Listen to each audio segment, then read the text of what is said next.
Welcome to Surviving the Dream with your hosts, Casey Arnold and David Conley. We're here to talk to people who seem to have their dream job and find out, what did it take? Is it what they imagined? Is it worth it? How do they do it? Join us as we uncover the secrets of surviving the dream. Hi, Casey. Hi, Dave.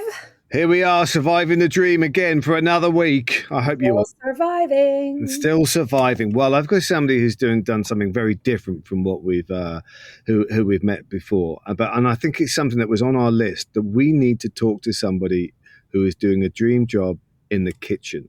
We have got a top chef with us today. It's Andy Soboil is with us. Andy, tell us what it's like surviving your dream as a chef. Oh, God. Okay.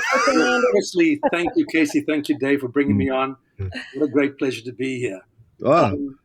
I've been cooking maybe too long, and I have all the war wounds to show that.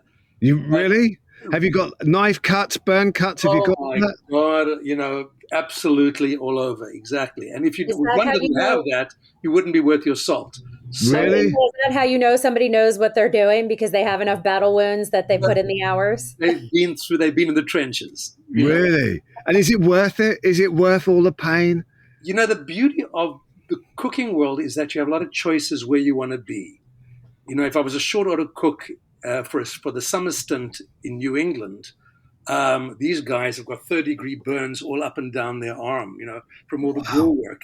That's something that's you got to be really involved and love to do that, but that's a hard one. Tony Bourdain talks about that at length, I chose something after I'd worked in a few restaurants. I chose to work on boats because I love the adventure of that. Isn't there a chance, if you're on a boat, that they're going to be bringing up your food that you've been preparing so much? Haven't you never had that? Oh my God, we got to bring you on then, Oh my word! I remember being on I went on a boat. I remember getting a ferry from France, Caen, to Portsmouth, and I think I was the only person that didn't throw up on that boat. But I think I didn't eat anything, so I was like, "Well, yeah, you suckers."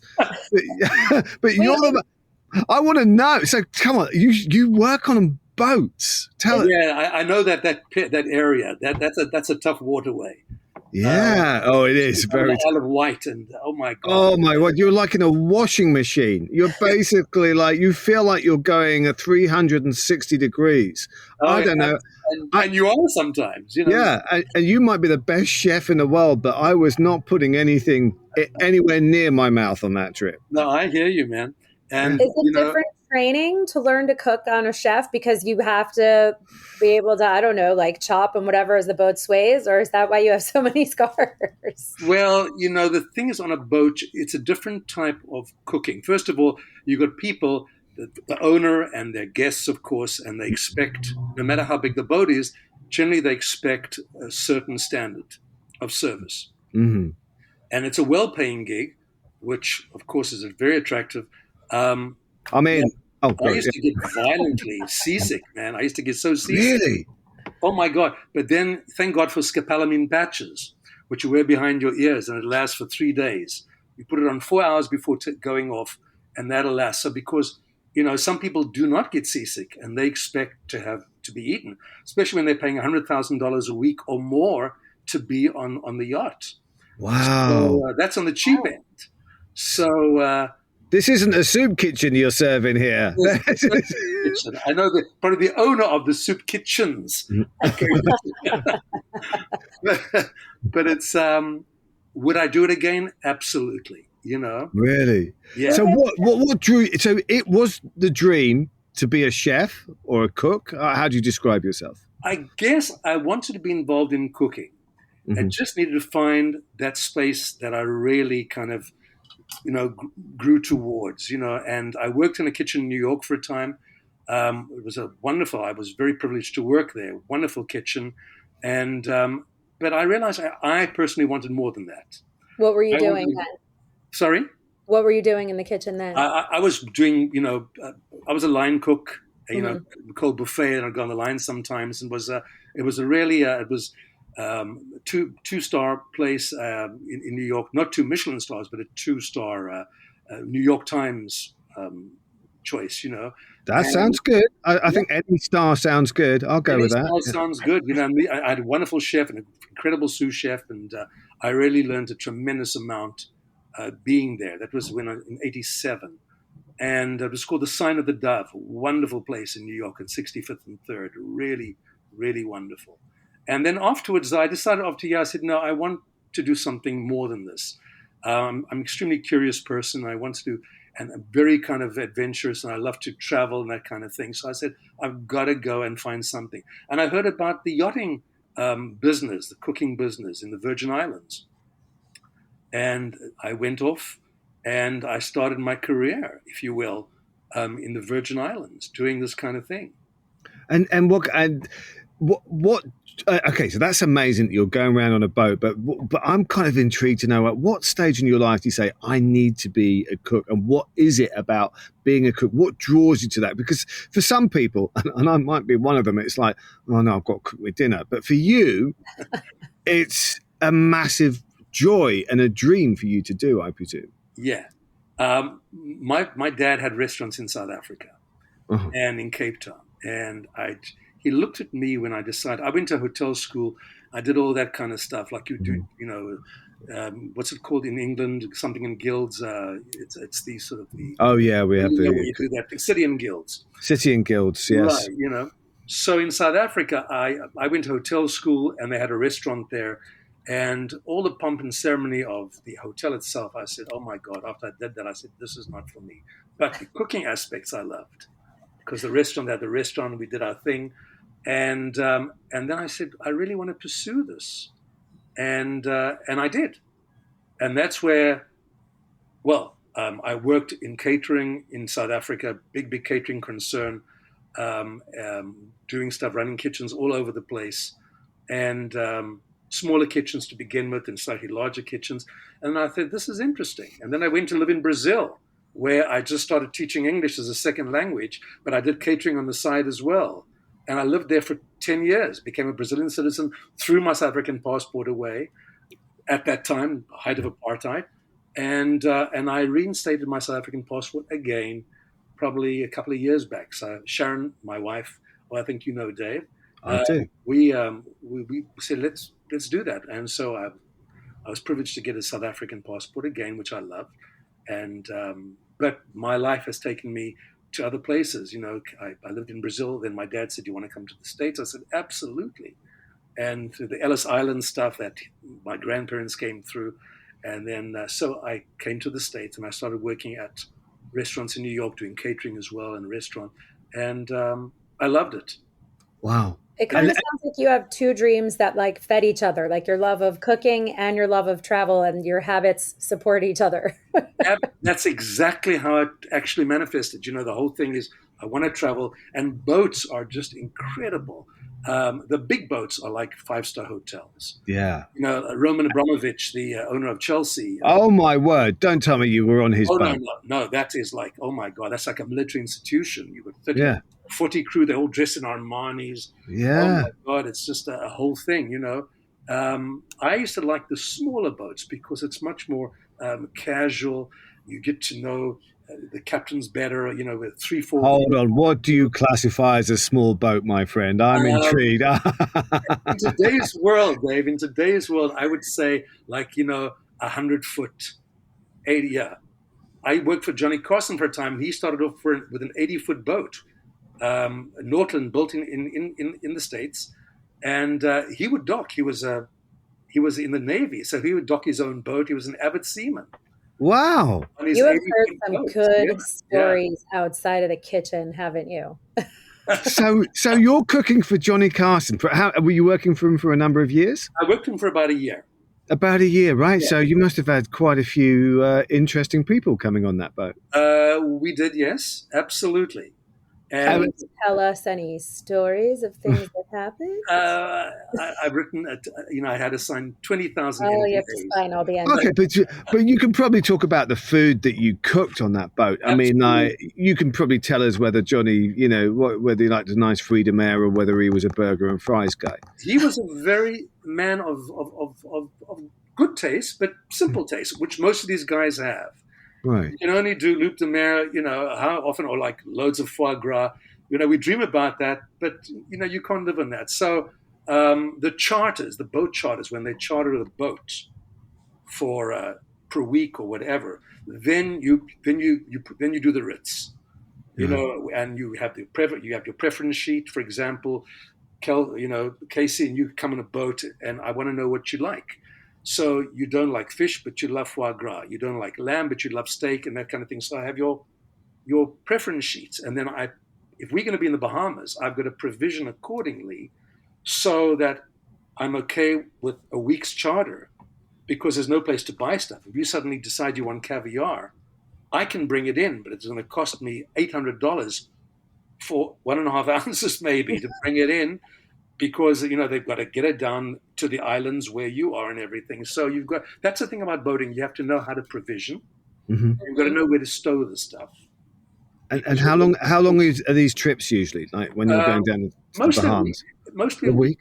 So you're thinking you've got to have everything on that boat for a week plus change, I presume. Or like 3 meals a day. Oh, pretty much so. Now they've got small shops where I can go and get, like when the mail boat comes into Exuma, Georgetown or someplace, they offload New Zealand butter in cans and the whole thing. So I have access to certain things.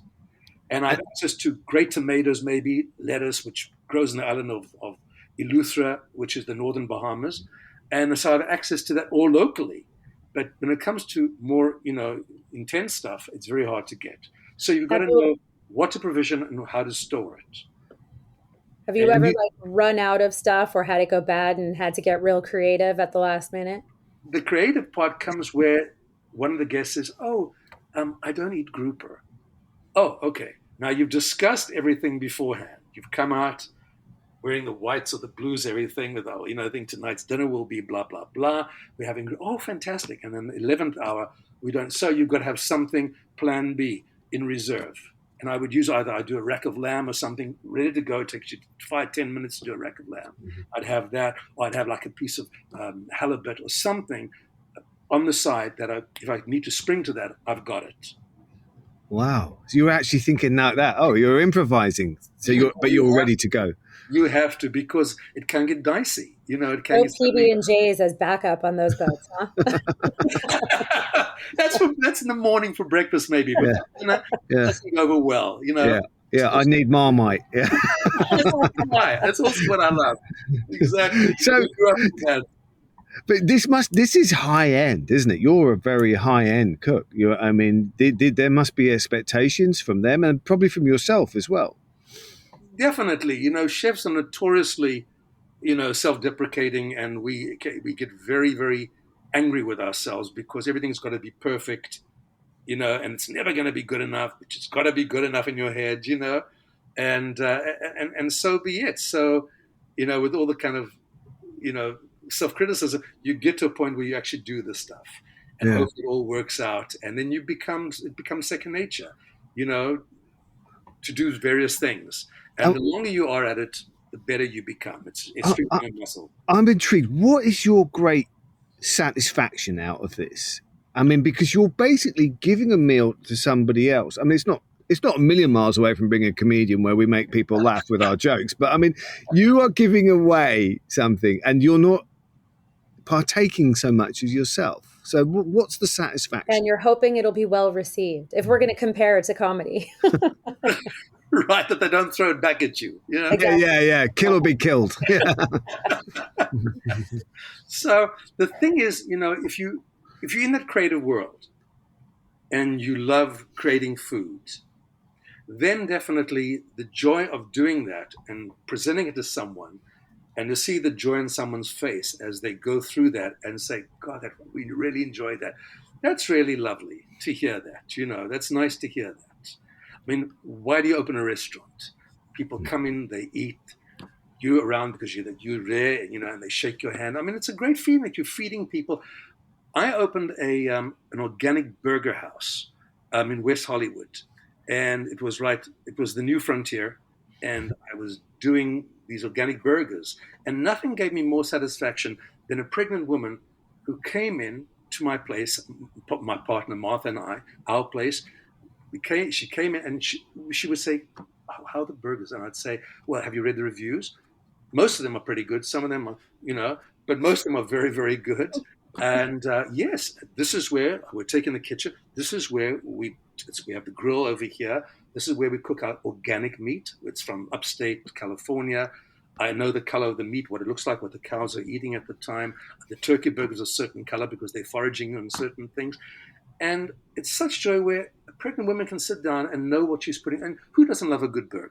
She'd sit down and she'd eat this, and you think, oh my God, this is really a worthwhile profession. I'm really doing something in the fast food arena that has value, not just stuffing a person on nonsense, So is like the act of cooking itself part of the joy for you? Like if you're, hungry and you're like, I need a sandwich, is it some big elaborate production or? If I need a sandwich, it's no elaborate production. If I cook for my wife, she insists on the elaborate production. I see. You need an audience. It is like a comedian. Yeah, exactly. You hope that the food doesn't bring you down to that level. What, you're going to serve me this? But generally, it's the joy of cooking which has to prevail. That's the thing. And finding that beautiful peach at a farmer's market, looking at that mango that you get, in Florida or in Cuba, wherever, and just serving this in a certain way. You have to have a joy of what food means. And are you, when you're saying that, are you the guy who goes out and gets the ingredients? Are you the guy who's going to the market and saying, this is the mango I want? Or do you trust people? Do you have people you trust who will do it for you? When I had my restaurant, because, you have to look at the bottom line. It's hopefully that when you open a place, you know how to cook. Food's going to be good. How do you make money at this? And money in a way where the final price to the customer, it's decent, especially we were in the fast food arena. So, I couldn't be over the top with things. I had to come in, although it was organic rolls, organic burger, everything was organic in all that the lettuce, everything was organic, on that, which immediately dictates a higher price. But we had to come in at a price point where people would say, oh my God, this is really good value for money. So you try and be careful where you can cut. So I would go to the market in the morning. I would have my organic purveyors, and I would go, and they would say, this is what, the red onions look like today. This is what the Napa cabbage is. And you look at it and you think, oh, this looks great. And generally speaking, if you're working at that level, they know you. You're a good customer. And there's that symbiosis. I'm his client, he's my guy, and we work together. So yes, I would go and I would see my own stuff. What about when you're traveling and you're stopping in these ports and you're putting it on some yacht man's dime and you're trying to come up with clever, creative menus and backups? Oh my God. Just to go back to the delivery thing, generally when I'm in the Bahamas, if I'm in Nassau, I know all the guys in the supermarkets. So if I say I want a case of romaine, he's going to send me the best that he has. Oh, so you can just plan ahead and be like, oh, I want to make this thing, send that over. It's less of like an inspired moment of, oh, look, it's this ingredient that you can't get back in the States. Let's make this dish. Because I'm so busy. I'm starting at 6:00 in the morning sometimes with breakfast. If the first guy's up in the morning, coffee, I've got bagels, I've got a homemade breakfast, cake or whatever it is, a breakfast bun. And then I've also got the actual hot food that comes out, all the scrambled eggs, pancakes to order, the whole thing, eggs to order. So it becomes like a restaurant. So I have little time to actually do that. I've got to know what I'm looking at, and I've got to work on my menus before. If I find something wonderful, like a fisherman comes to me and I'll say, what do you have? And he pulls out these incredible lobsters that he's got. How can I refuse that? And lobster takes a second to do, whether it's on a grill or whatever, So then I'll get that, and I'll sort of, whatever I had planned, I'll put that for tomorrow night or whatever. So if it's a beautiful grouper or conch or something like that, I will get, and I will make that, So fish is generally, if you on the water, that's what you're going to have access to, fresh stuff, generally speaking. Mm-hmm. I want to talk about the fact that, because this is about surviving the dream. Now, restaurants are notoriously hard to run. I lived in Silver Lake in Los Angeles, which is fantastic for restaurants. The problem is it's a new one every weekend. Yeah. They just never seem to survive, and they'd be full and everything. And you're going, oh, this is great. This is exciting. This is working. This one's gone. I know. Talk us through what that's like. Yeah. I mean, as someone you owned a restaurant, correct? Yeah. So what was that like? The pressure you must be under. Tremendous, because it's a fickle business. You thank God you have and I'm so proud to have done this, because to this day people say, "Where have you gone? Why?" What restaurant was it? Sorry? What restaurant was it? It was called O Burgers. It was in West Hollywood in Los Angeles. And it was a small I remember place. that place, actually. You're right. I was also sad when you went away. Really? That's lovely, Yes. Kelsey. Well, that's nice to hear. Okay. You're good at bullshitting if that's not true, but that's great. No, it's true. I live in that area. That's why I'm like, which place? There's a lot of high turnover in my neighborhood, and I try not to get too attached. Yeah. But I do remember, because yes, I am one of those annoying organic, everything, gluten-free, blah, blah, blah, Sure. Absolutely. So the thing is, a lot depends on luck. A lot depends on what hooks the client, if they come back, if the vibe on the boulevard, let's say if a vibe, I was in West Hollywood, on Santa Monica Boulevard, very popular boulevard in Los Angeles, and there was a lot of movement, a lot of walking. It's a walking area, one of the few in Los Angeles. And so I'd have that. And then the movement on the boulevard changed. And the big, one of the big keystone tenants in the area that I was in, which was Starbucks, they left. And it was very hard to maintain. It's a lot of stuff a lot of it's luck. And it's fickle, and so you've just got to be out there, sell yourself, make sure your food's always there, listen to what people are saying. That's fascinating, because most people are put out of business because Starbucks turns up when they're corner. You're saying it was the opposite, because Starbucks left. Well, because of the foot traffic that Starbucks brought in. Absolutely. That's an incredible story. Yeah, so it was just my specific, experience with that. Mm-hmm. Again, I would try to make it so I would try and get investment that I could open 2 or 3 at the same time. Mm-hmm. And everything works exponentially with that. Your prices go down with your purveyors because you're buying more from them. You got quickly, if you run out of something, your other unit has something you can bring in, So it's in the fast food arena, you have to have more than one place, generally speaking. Is that the kind of stuff that you learn by doing, or when you go to culinary school, do they teach you that kind of stuff? Like, how prepared are you when you go out into the world to say, like, I'm a chef now? You're probably not saying it like that, but in my mind you are. That's a very good question, because very often, probably today, when one goes to the Culinary Institute of America up in Poughkeepsie in New York or whatever, one of their places, they teach you that, how to run a restaurant, what to look at, what are the financials of a restaurant, what does it mean? Because the counting is your most important thing. You've got to have your finger on the pulse every second. Every second. It's fascinating, because this is like, it's a completely different skill set to do accounting to being a chef, I presume. Sure. And you have to know first aid too, so you can survive being a chef. Oh my God, absolutely. Because you have someone in the kitchen with it, oh my God, 3rd-degree burn, or cuts himself or herself or whatever. Yes. Yeah. But the accountant will come in, he'll look at your books, and he will say, okay, this is what the lay of the land is. I've got to go in and say, let me take a look at the garbage bins. What has been thrown away? Because you want to waste nothing, especially in the organic arena. My God, everything is so costly. So I would use, instead of lettuce, I'd use Napa cabbage, which is a lovely peppery flavor. You get a lot of bang for the buck out of it. You waste nothing except for a small little core in the back.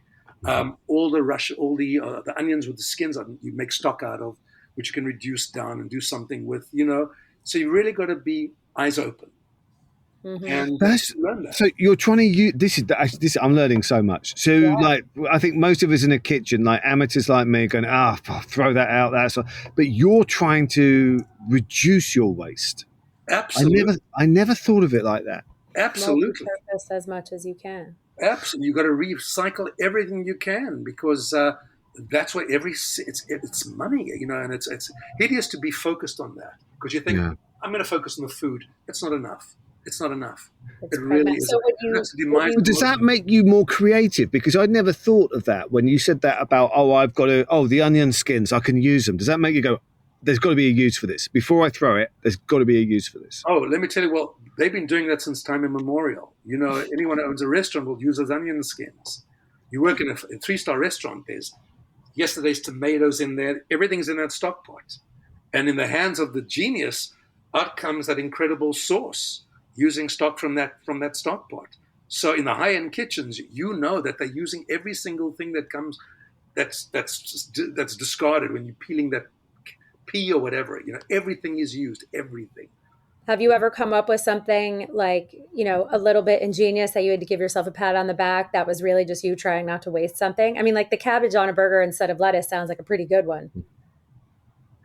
Yeah. Sometimes I'd take the outer leaves and I'd make a wrap out of it. Mm-hmm. So you take the outer leaves of the cabbage and then you just not boil them, but simmer them for a little bit, get them soft, let them cool down, fill them up, and that'll be a special. And then you'd have this wrap, which you'd cut, French fries, nice little salad on the side, and you've got something going that you can sell, make it good. Of course, that's the bottom line. It's always got to be perfectly edible and delicious and wonderful. It's making me hungry. Will you open another restaurant? Is the dream to be? You said you started just in the culinary world. Then you've been a fancy chef on boats, and you've had your own restaurant. Like, what is the dream these days? To open another restaurant at my age, I think is a little difficult because your life becomes totally beholden to that restaurant. Mm-hmm. I never saw my wife. She'd come and say, Andy, Sharon, I didn't, one of the guys didn't show up today. Can you man the till for a bit? And she would come down. God bless her. She would be down there and she'd help. So your life is that. When it was that happening, though, were you thinking, I'm living the dream, or was the dream becoming a nightmare? You've heard of other people losing their ass in the business. So you want to survive. Mm-hmm. The food is great. So you can't go there. You're just going to say, how do I deal with this? And that's what you've got to see. I grew up in the business. My dad had restaurants. And oh my God, I mean, he said to me when I wanted to go into this business, he said, you're a good Jewish boy. What do you want to do this for? Become a doctor like your brother. Go and be a financial guy, a lawyer, a chef. Are you out of your mind? You'll never see the light of day again. And so, I mean, it's a hard life. And my life, I had a fast food place. Look at Bourdain just chronicles this completely. Mm-hmm. Where he says, the underbelly of the New York kitchen world. In Kitchen Confidential, are you talking about? Absolutely. I mean, that book I just thought was, I mean, that was a life-changing book for a lot of people. And I remember reading that and what I loved was the passion and the vitality of it. Yeah. And it was, which kind of compounded when we tragically lost him. It just seemed nonsensical. That for the outsider, I thought he had the dream life. Yeah. But it's funny that was your takeaway, though, because I do love to cook and I sort of romanticized what it would be like to be a chef. And then I read that book and I was like, oh, my God, being a chef is such a hard life. Like, I think it's hard in Hollywood. Like, being a chef is even harder. Like, that's not going to be any easier choice. And like how much it's encouraged for like drugs and alcohol and like he talks about seems like like unrealistic hours and crazy pressure and high demands and the perfectionism. Like seems like you have to have a very specific personality to either like be fit for it or survive it, or like how did you survive that part of it? Knuckle down and just do it. My kitchen was quite a bit simpler than, let's say, what Eric Rupert has at Le Bernardino, one of these high-end places, or one of the high-end places in Los Angeles. I had a fixed menu. I had my burgers. I had my salads, and I had different burgers. And so it was a lot more simple. I knew what I was getting into when I went in the morning. What I had to know that I was getting my meat at a certain time, that my turkey was coming in, that I went down to pick up my vegetables, so I knew that, and my French fries. These were the things that were important to me. Mm-hmm. Someone like Thomas Keller, one of the great chefs of the world, Eric Ripert, Thomas Keller's got an empire, so he's got all the sub gods underneath him that do his bidding, and they will go out and do this stuff. But see, that again comes with stuff, because he's got such an amazing. He has such a responsibility to himself and to everything else. And if you ever have the opportunity to go to the French Laundry, it's an amazing thing. You'll sell your ass to go there, and you'll sell your car to get in. And don't do it in the middle of the pandemic if you're a governor, right? That's the only time not to do it, is if you're a governor and everybody else is shut down. Otherwise, go, right? We went there during the pandemic, and it was just one of the most incredible experiences of my culinary career and my culinary existence, to have his food. That kitchen that he has, you dirty it by going into it. And there's not a word spoken. There's not a word. Everyone just operates on this kind of silent knowledge. They just know what they're doing. So it sounds like there's a lot of like routine and teamwork necessary to make everything happen. Yeah, it sounds like an art to me. Like an art, but also like trying new flavors, right? To like keep you excited about cooking and making new things. Like inspiration, what inspires you to cook?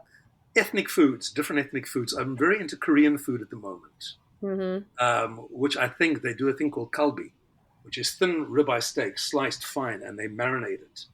And my God, it's one of the greatest dishes, comfort foods, you name it, that you can taste. It is so delicious.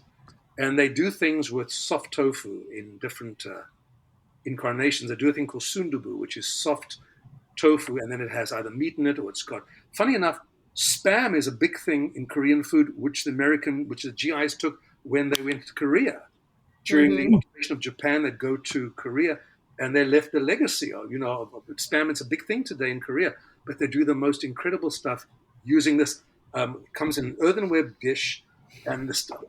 Surprising, no one's got third-degree burns from this, because these guys come and just take pictures. They come with these little earthenware dishes bubbling away, and they put it down in front of you, and it's just an incredible flavor. So yes, I love that part of Korean food, which I'm trying a lot at the moment, and and I guess one of the creative things I did with that, I made a chocolate lava cake once, which my partner, who is Korean, my partner X, who was Korean, she looked at me. She said, "What are you doing? You're using gochujang, which is this Korean pepper, in a chocolate cake." I said, "It's a match made in heaven." And she looked at me, and then she tried it, and she said, "Oh my God, this really is quite fantastic." And all the other Korean friends were said, "He's out of his mind. There's no way you can do it with that." Because chilies and chocolate actually is a match made in heaven. Yeah. Like Mexican chocolate. We're going to have to put some sort of like warning in the writing below that you should eat a meal before listening to this. I don't know about you, Dave, but in my head, I'm like, oh my God, what am I eating when we're done with this? I'm getting so hungry. This is the nearest thing we've had to pornography is this actual podcast today. Food porn. Food porn is a popular thing. We're getting very excited. What I love, though, is your passion for food. Oh, yeah. You got to have that. And I love if you go to these, the last time I saw you, David, was I think at the Carousel. Yeah, I love that place. Yeah, yes. North Hollywood, right? Yeah. Rather Thai Town. Yeah. And you look at the old girl that's cooking there. She must be in her 70s, and she's doing, the kibbabs and whatever. And you look at that, you think, oh my God, and she's got such joy in the face, and she's tired because she's been doing it for 9 hours, but she's kept alive because of that passion. She's there and she's doing a thing because her son probably owns the place, if I'm not mistaken, and she's there doing the stuff. So you find this a lot in ethnic foods where older people are cooking, doing their thing, and I love ethnic foods. The Jewish food is very interesting. There's this guy in Philadelphia, David Solomonoff, who's is it David? Let me just double check quickly. I beg your pardon, Michael Solomonoff. And he's got these restaurants in Philadelphia, and he's Israeli, and he does just exquisite stuff. And so ethnic food for me is the thing of the moment. Right. I think you'd love London right now. I just come back from London, and I think the Brits have had a bit of a bad press for food over the centuries. But I think in 2024, I'm going, wow. Amazing. It's like It's getting to travel incredible. and share cultures while still being in your same place, right? So if you're not on a fancy boat, you still get to share what other people are sharing. Well, particularly here. I mean, if you live in Los Angeles or if you live in New York, We're spoiled. even in like Missoula, today we'll have an Indian restaurant and a Thai restaurant, so America is this sort of multinational kind of melting pot, which is wonderful, Mm-hmm. and the young person today is into food because he just switches on the television and there are 200 shows he can watch. Right. And every supermarket has lemongrass, whatever a person needs to actually make that dish. But your chefs are like rock stars now. They weren't before. Did your dad ever come around and like support the dream? Not really. Not really. Sorry, I asked.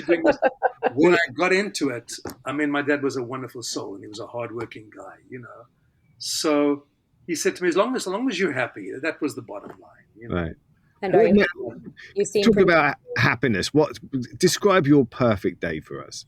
A perfect day. For Andy Soboil, what is the perfect day? Okay. Well, I don't know if it involves cooking. Oh, interesting.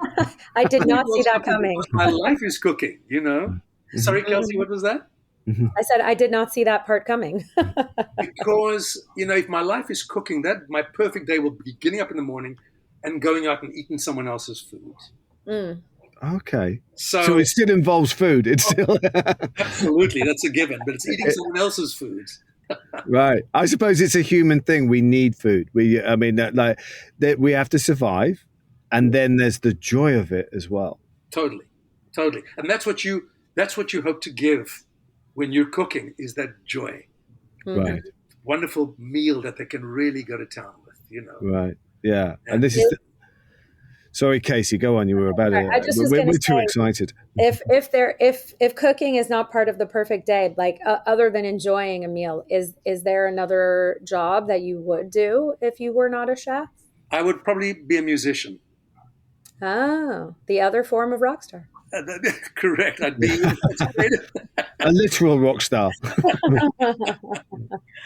But I love music, and I'm very involved in music, and I would probably pursue that. And my dad would come back from the grave and say, Yeah. Even less reasonable. How many jobs till you're a doctor? But two wrongs do not make a right, Andy. You don't enjoy open heart surgery? But it's interesting. I have wonderful private clients today who are just absolutely joyful. And just to, clarify what that actually meant, they're such a joy to cook for. And I love doing stuff for them because they're so appreciative. And, I'm doing it every day. So that's where eating someone else's food is that joy, But yes, do I love cooking for my clients? The clients that I have at the moment are just absolutely wonderful. So I'm very privileged to have that. And I love that and giving to that and enhancing that, Well, I can't believe it, but we are coming towards the end of this podcast, so we're going to have to. I mean, it's just been joyous, but I'm starving now. So let's move it along so I can get something to eat. Yes, I'll be over in 10 minutes, Andy. I'll send you my list. Let's go. We're going to ask you some of the questions that we ask all our guests, and there's no wrong answers. If you won the lottery, and it's the big one, what would you do? Oh boy, if I won the lottery, I would retire to begin with, and then I'd open probably, someone who I really love is Jose Andres, who's got the World Kitchen. He goes out and he does these meals for these war zones that are incredible, be it in the Ukraine or in Gaza. Mm-hmm. He's really, and I know someone that worked with him, and he's just supposed to be the most incredible, incredible guy. Just a giving soul, a giving human being. I'd love to be able to invest in something like that. And that would be great. Food is also healing. Absolutely. I mean, here's a guy that does in the Ukraine thing 400,000 meals a day or something incredible. Amazing. And how do you not love there at that? Those conditions make working in a boat galley look luxurious. Oh my God! I mean, here people die recently. It was bombed. Mm-hmm. Was it that happened in Gaza? I think, right? Yeah. Yeah. It's just so yes, and also I love animals, so I would definitely do something with animals, either create some huge kind of hospital for animals or some kind of thing to deal with animals, and then I don't know, retire joyously in somewhere over in Europe or someplace. We'll have to see. Eating your way into happy oblivion. Absolutely. Hopefully the heart lasts. Okay, so to that, I want to know, what is your favorite snack? My favorite snack, sushi. Oh, all right. That was easy. That was just so. Most people go, let me think about that. You go, no, sushi, done. Food. I mean, most people just when you have good sushi, it's absolutely memorable. Yeah. And the Koreans do wonderful sushi as well, which they call gimbap, which is they use burdock root and anchovies, and it's absolutely delicious. Every Korean market will have that gimbap. So that specifically would be their go-to. I want to go to a Korean market with you sometime and try some new things. Well, reading and watching guys, and in today's world, you look at streaming stuff on YouTube. It's just absolutely wonderful. Whether it's Uzbekistan or Iran or wherever, you've got people that go there and bring back these incredible shots of these wonderful dishes and whatever. So, from that aspect, it's a wonderful world we're living in because it really gives people access to different food things. True. So you've already brought up animals. So I'd like to know, what is your favorite animal and why? Cats. Oh, you're a good man. You got that right, correct. Well done. Casey's got cats.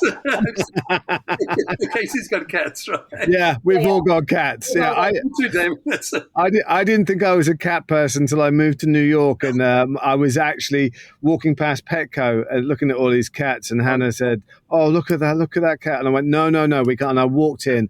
Hannah went out, and she came home and I went, "Oh no, I've got a cat." The responsibility. Yeah, now we have Now 3 they cats. own you. Oh, yes. Yeah. I only have 2 cats. Yeah. But my first cat I got when I was in film school because I foolishly wrote a cat into the script I was making.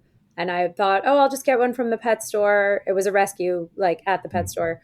And then I'll give it to somebody on my crew as a thank you present. But then as it went on, I started getting more attached to her. Yeah. And my roommate at the time, I was like, I got this kitten, but I know, you probably don't want a pet. And she went, kitten? Like, I guess I've got a cat now. Why a cat, Andy? Why? There's something wonderfully loving or aloof about them. Mm-hmm. And they take care of business. And, dogs are there, love me, and I will always love you. I'm here. Cats are like, okay. And we had a cat called Molly who lived with us for 18 years. And at night, and I kid you not, she would come to me, say goodnight to me, and then she'd go to my wife, Sharon, and she'd sleep against Sharon's neck. And I would sleep with my hand on her. And this would be, oh my God, as long as I can remember, 18 years. Oh. And when you come back and there's little things there with her beautiful green eyes. Yeah. And she's there, on the chair waiting for you. There's nothing like that, it makes you smile, makes your heart leap, Just a quick thing. I have a client who's got 5 cats at home. They're the most beautiful, beautiful Siamese, and then there's like a lynx kind of cat. And these Siamese are there's Percy, and there's Ajax, and there's Titus, and there's who are the other 2? I can't, but they're just absolutely wonderful. And the male Siamese, of course, they're very squint, and they look at you with this face, and your heart just melts, and you want to just kiss them to death, They don't ever ask you to cook for the cats too, do they? I wouldn't say no. I mean, that's a business you could open in West Hollywood, is like high-end catered cat meals. It's already done. There are people there are high-end catered cat meals, definitely. It's more online now. There's a place, I think there's a bricks and mortar place that do that. Don't say it too loudly. My cats will find out they're not leading their best life. Hey, Mom. I'm so glad I'm in the studio and not at home, because they would be going, seriously? You're feeding us out of a can when we can be hand fed by a chef? Yeah. Yeah, and I don't want grouper. Yeah, yeah. And they're the fussiest eaters ever. I mean, I don't know how we got here, but I go down to a place where I have to get the cat food that they like because they won't have anything else. Yes, because they are like, no, this is what we have. Let's just admit it. That's just the dynamic. They never left Egypt. It just looks a little bit different. Right. It is what it is. Okay, I'm going to ask my final question because otherwise we're going to wind up talking cats and food forever. Which is not a bad thing, but maybe not everybody wants to listen to that. If we really knew you, Andy, what would we know about you? That's interesting. God, that's taking time to answer. What if you knew you'd know me? Okay. I'd have to ask my wife that. Not if we really knew your wife. If we really knew you. If you knew me, okay. I guess I'm not as explosive as I used to be. You know, chefs are notoriously crazy in the kitchens because they eat everything. You know, and I was a product of German kitchens, which my God, I still have wounds and memories of that. And therapy doesn't help to ease that. But I guess, I mean, I'm fun. I think I'm fun to be with. I keep things light, and I guess that would be it. I mean, my love of animals, love of music, love of food. That's a hard one to answer. It really is. Well, I think we can. Comment in the. Sorry, Dave. I was going to say, I think we can all agree. You're fun to be with, Andy. Yeah, you have been fun to be with. I think this has been easygoing. Yeah, and I think I hope anyone who's listening in the car just stop and get something to eat now. Yeah, go and get a burger. Pull over and try some new ethnic delight. Yeah, and if you're in Koreatown, have you got any top tips where they should go, Andy? Because that seems to be where they should go these days. The one that's easily, because you need local knowledge there. Because the great places are a little stuck in malls, you know, behind. Yeah. A place called BCD Tofu. It's a chain, but they do fabulous kalbi. That's right. Do you know that, Dave? I've driven past it, and I've always thought, I wonder if that's good. Yeah. So now I know exactly where it is. Yeah. It's on Wilshire and Hobart and Kingsley, I think it is. Yeah. Okay. And I highly suggest that. And try the sundubu, the soft tofu dish with mixed seafood. Casey, you'd flip. Okay, so any listeners who don't live in Los Angeles, it's in Koreatown. It's worth a trip. Go to LAX and go straight to Koreatown. All right, I'm going to try that next time. You got it. Andy, this has been magnificent. Thank you so much. Thank you so much for being with us and for being such a delight. Thank you, Dave. Thank you for so much. It was just an absolute pleasure. Thank you so much. Oh, I'm so hungry. All right. Gotta go eat. Up, guys. Bye. Goodbye, guys. Thank you so much. Quick shout out to Mike Nicholas for being our tech savior and Carmen Sclafani, also known as Wiser Time. Thanks for our music. And thank you all for listening.